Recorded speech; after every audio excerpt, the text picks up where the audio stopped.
Hey everybody, I'm Jason. This is Jay's Project Garage. It's Sunday morning. I think it's about 7:30 or so. I tried to make a video yesterday. I had a lot of stuff to do and I wasn't feeling it, to be honest with you. I was doing dad stuff. We're expanding the goat pen. Um, we're building a new little barn for him and all that kind of stuff. So that's what I spent the majority of the day yesterday doing, cutting down trees and clearing woods, and it'll be really cool for them because it's kind of on a hillside. And I made a bunch of progress on the 69, so I'll show you that real quick. I got the floor welded in, it's completely finished all the way to the front. I got the seat platform welded in. This side is finished, and now I'm started on the other side. I'll take you around there and I'll show you a little trick I do. So I've already got all my holes for my plug welds pre-drilled. And when you guys are using the tech screws, I just grab a washer that's about the right size and I'll throw it on there. That way I can go through the hole that I've already drilled for the plug weld. And then I can just go through and I can start welding it. And when I pull this out and I weld it up, it'll take care of the hole from the tech screw too. You'll see a lot of guys, they'll just randomly punch or put tech screws in all over the place. That's just creating more work for yourself. If you just use the holes that you've already made, then it makes it a lot easier. But I got to keep working on the goat pen. It's getting close to fair time. We've got 2 bottle babies that have been in the garage, and we're wanting to get them outside. And they're not playing nice with the Nigerian dwarfs. They're just so we need to separate them. I am going to keep working on the 69. I'm going to try to get the passenger side floor pan completely done, get the toe board and everything welded in. And I'll just put a coat of red oxide primer on it. And then I've just got to do the whole bottom side of the car. But we're on the verge of actually getting into stuff that's a little more exciting. We're going to be test fitting all the body panels, and I'll show you guys how to set gaps and all that stuff. And then once I get all the gaps set and I know the body work and everything's good, then we're going to blow the body of the car apart, and we're going to start putting all the mechanicals in it. I think I'm going to use bed liner on the bottom of the car and probably on the floor pan. But we're going to get the bed liner stuff put on. And we're going to get the engine compartment and everything painted black, and we're going to get everything ready for paint. And then I'm going to start putting suspension and brakes and the engine and transmission and all that stuff in the car. It's just a lot easier when you're not worried about scratching anything. We're also putting disc brakes on the back. I'm looking into air conditioning. And I think I got this thing about 53-year-old wiring. So I think we're going to use a kit from American Auto Wire. I'm still looking into that. But this thing has an original tack dash, so I need to make sure that it's going to work with the tack and the clock on the passenger side.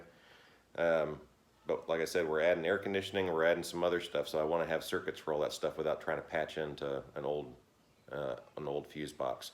And it gets us away from the glass fuses. Those things are getting a little bit hard to find, and they're all made overseas now. So you put a 5-amp fuse in, and you may not have any load on it, and it's going on and blowing. So I just think we're better off using the newer style spade fuses, and it's not going to take anything away from the car. You're not even going to be able to see the fuse box. And then everything I'm going to do in the engine compartment, I'm going to make it look as close to factory as I possibly can. So I think that's it, at least for this part of the video. We'll see what else we get into, and I'll bring you guys along. So I don't know what the hell happened, but I went from having videos with no views, maybe 5 or 6, to I'm getting like 20 some views on my last couple. And I think one of them's got 29 and the other one's got 24. I mean, that's awesome. It's not much to some people, but it's a big deal to me because I feel like I'm finally getting somewhere. So either my content's getting better, or I'm getting better at putting clickbaity stuff in the descriptions and people are just finding the videos, or I mean, I don't know, but it's awesome. And thank you guys very, very much for tuning in and watching my videos. And honestly, these are really more for me. It gives me a little bit of motivation, and it's something for me to look back at. It's like, oh yeah, I remember when I did that. Or if you guys ever get into a project, like you're working on your house, you're working on a car or something, do yourself a favor and just kind of take pictures as you go along, because you can get to a point where you feel like you're not making any progress anymore, or you just don't feel like you've gotten anywhere on it. But if you look back at the things that you have done and where you started, it kind of gives you, it kind of reinvigorates you, gives you a little bit of motivation. It's like, oh yeah, I have really gotten a lot done. I've done it with the house. I feel kind of mired down and a little bit burned out, and I'll go back and I'll look at pictures. It's like wow, this house was really a dump when we bought it, and it's super nice now. Made a lot of progress on the handrail last weekend. Got the new newel post put in, and I started on the handrail part of on the half wall. I just got a few things left to do. I got to go run into town and get some more polyurethane. But it feels good to make progress. So just do yourself a favor and take pictures and stuff. I've got a bunch of running around and stuff I got to do today. I've got to try to get the floors done on the 69, so I don't know how much more I'm going to video. But I'm gonna end this part of the video right here. And then if there's more, there's more. If not, I'll just film an outro and you guys just have a short video for the week. Okay, there is another thing I want to add. I spent quite a bit of time trying to get these as flush as I possibly could, but I'm not so much worried about this side.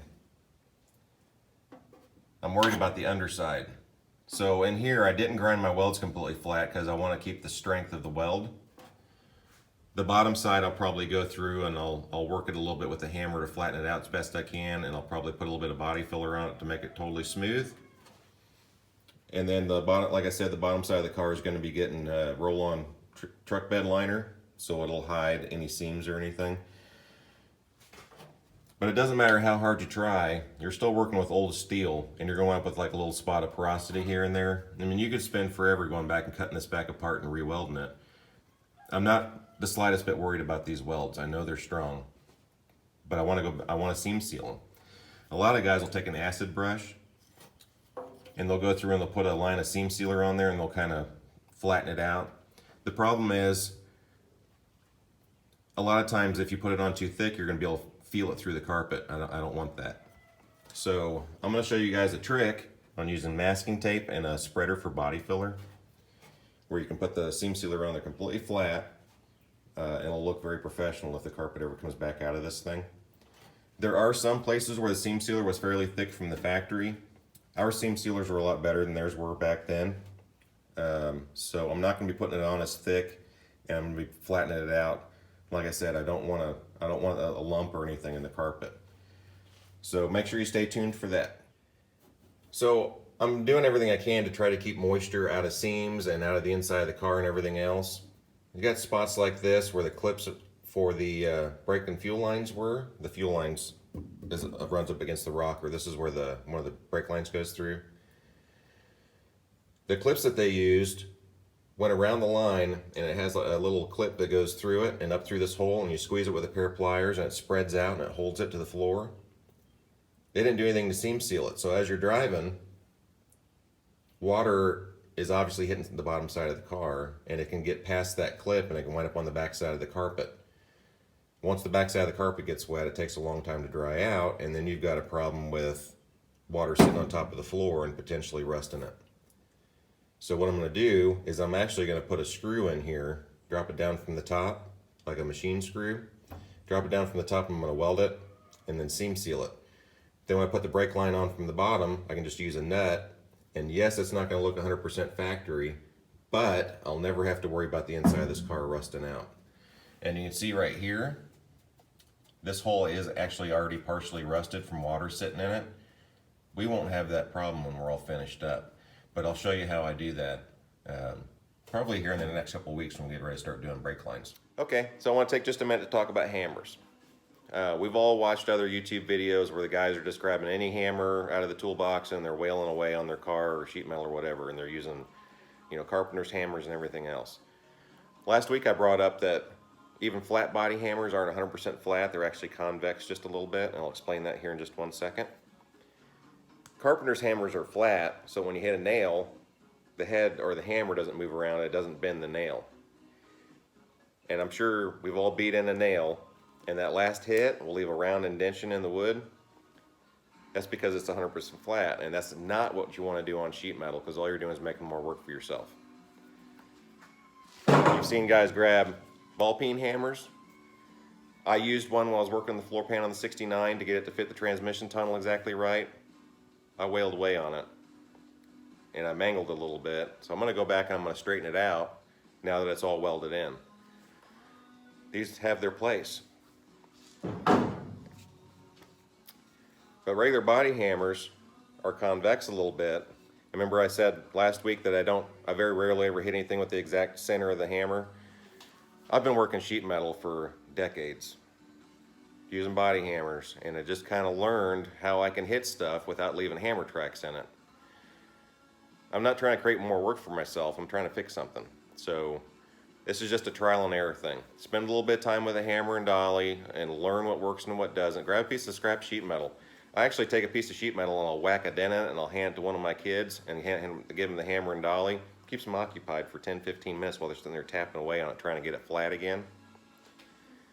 Do the same thing. It works. But I'll work something around the outside edges.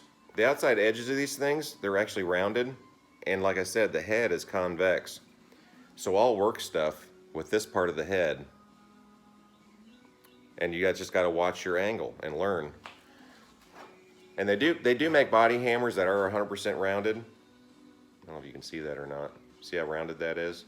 This is for working curves and that kind of stuff. Don't really use this thing very often.